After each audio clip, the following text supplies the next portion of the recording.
მტკიცებულების ლიდერმა მიაწოდა. მტკიცებულება არ არსებობს, თუმცა ექსკლუზიურ ინტერვიუში ბერტან ბისიმვა დეტალურად იხსენებს, რა ვითარებაში მოხდა ქართველი მფრინავის გარდაცვალება. ჩვენ დაჯგუფების პოლიტიკურ ლიდერს მილიონით შევახსენეთ, რომელსაც გავრცელებული ინფორმაციით ოსორაულის გათავისუფლების სანაცვლოდ ითხოვდა. ბისიმვა თადარიგის პოლკოვნიკით ვაჭრობას უარყოფს და მას ომის პატიმარს უწოდებს. ამბოხებულები საქართველოს საგარეო საქმეთა სამინისტროსთან მიმდინარე მოლაპარაკებებზე და პოლკოვნიკის სამშვიდობო ძალებთან ერთად სამშობლოში დაბრუნების გეგმაზე საუბრობენ.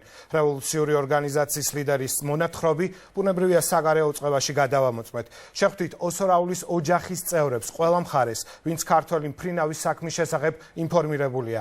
საგარეო უწყებაში გვიდასტურებენ, რომ ოჯახთან მუდმივ კონტაქტზე არიან და ოსორაულებთან ურთიერთობა მინისტრ ჯანელიძეს ამ დრომდე არ შეუწყვეტია.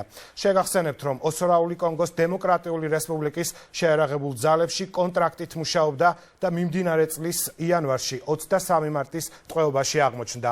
აფრიკის კონტინენტის ქართველი ტყვე ნახეთ მირიან გორგოძის ექსკლუზიურ სიუჟეტში.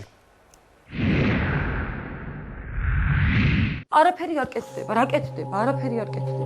ისიც აღარ ვიცით ამ ბოლო ხანებში საერთოდ რა ხდება. ნინო გულორდავა უკვე მეხუთე თვეა საკუთარი ქმრის შესახებ ცნობებს ელოდება. სამხედრო მფრინავზე სოსო ოსორაულზე ბოლო ერთი თვეა დადასტურებული ინფორმაცია არ არსებობს. თუმცა მანამდე ოჯახმა იცოდა, რომ ქართველი მფრინავი ტყვეობის მიუხედავად ცოცხალი იყო. რამდენი ხანია გრძელდება? აბა თავისიანი ყოფილიყო ვიღაცა. აბა ესე ხო არ ჩაივლიდა რომ მე ახლობელი ყოფილიყო, მაგით ხო შეყდე ქვეყანას, ხო ყველაფერს მიმართავ, ყველა მაქსიმალურს გააკეთებდნენ.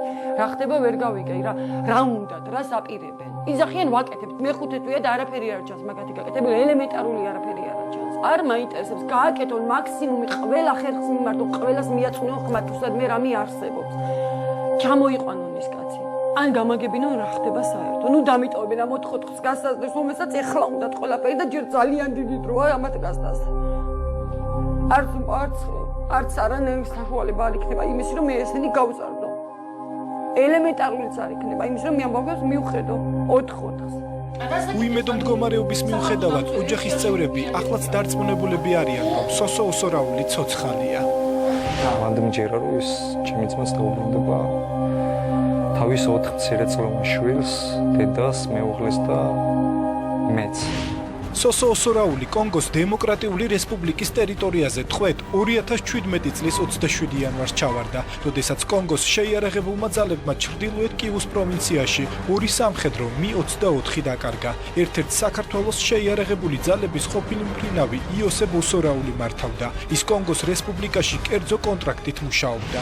შემთხვევის შესახებ მეორე დღესვე შეიტყო სოსოს უმცროსმა ძმამ, გიორგი ოსორაულმა, როგორც თავადყვება ტერორისტ ჩვენ არ ვართ ტერორისტები და თქვენი მოქალაქე არ იყო ჩვენი მძევალი. ის ომის პატიმარი იყო. ჩვენ რევოლუციური ორგანიზაცია გვაქვს. ყოველად მიუღებელია რევოლუციურმა ორგანიზაციამ მოქალაქის გასათავისუფლებლად ფული მოითხოვოს. ჩვენ არ ვართ კრიმინალური დაჯგუფება, რომელიც ფულს ითხოვს მოქალაქის გასათავისუფლებლად.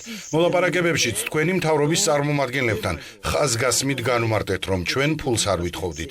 ერთადერთი რასაც ჩვენ ვითხოვდით, თქვენი ხელისუფლებისგან იყო ის, რომ მას შემდეგ რაც წაიყვანდნენ თქვენს მოქალაქეს არ მიეცათ მისთვის კონგოში, კონგოელი მოქალაქეების წინააღმდეგ საბრძოლველად ჩამოსვლის უფლება.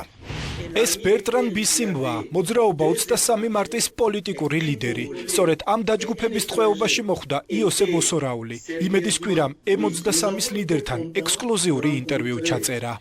2017 წლის 27 იანვარს ჩვენ მებრძოლებს თავს დაესხა სამთავრობო ჯარის ვერტმფრენი, რომელიც ჩამოვარდა და ხეზე გაიჭედა. ჩვენი მებრძოლები შემთხვევის ადგილზე მივიდნენ. ვერტმფრენში 3 ადამიანი იყო, 1 კონგოელი და 2 უცხოელი. მათგან 1 თქვენი მოქალაქე. სამივეს მათ შორის თქვენ მოქალაქეს კონგოს ID ბარათი ჰქონდა. სამივე დაშავებული იყო. პირველადი დახმარება გაუწიეთ სამწუხაროდ ის 2 გარდაიცვალა. თქვენი მოქალაქე ჩვენთან იყო 4 თვე.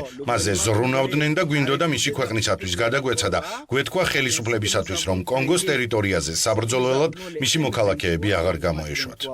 შეიარაღებული დაჯგუფება 23 მარტის ლიდერის ინფორმაციით ოსორაულის გათავისუფლების თაობაზე ქართულ მხარესთან აქტიური მოლაპარაკებები მიმდინარეობდა. საგარეო საქმეთა სამინისტროს წარმომადგენლებთან შეხვედრაც გაიმართა და ქართველი მფრინავის გათავისუფლებაზე შეთანხმებაც შედგა. თუმცა ბისიმვას განმარტებით, სწორედ იმ დღეს, როდესაც იოსებ ოსორაული M23-ს ქართული მხარისთვის უნდა გადაეცა, კონგოს სახელისუფლებო ძალები მათ თავს დაესხნენ და ამ შეტაკებისას ქართველი მფრინავი დაიღუპა. Nuit du 13 au 14 mai 2000 თქვენი მოქალაქე 2017 წლის 13 ან 14 მაისს დაიღუპა. კონგოს სამთავრობო ჯარი თავს მოულოდნელად დაგვესხა.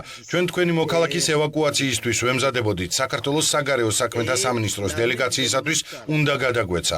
ამ დროს კონგოს ხელისუფლებამ განახორციელა ეს ოპერაცია, რა დროსაც თქვენი მოქალაქე დაიღუპა. ამ შეტაკებისას ჩვენი 6 მებრძოლიც დაიღუპა, რომლებიც თქვენი მოქალაქის უსაფრთხოებას იცავდნენ. ბერტრან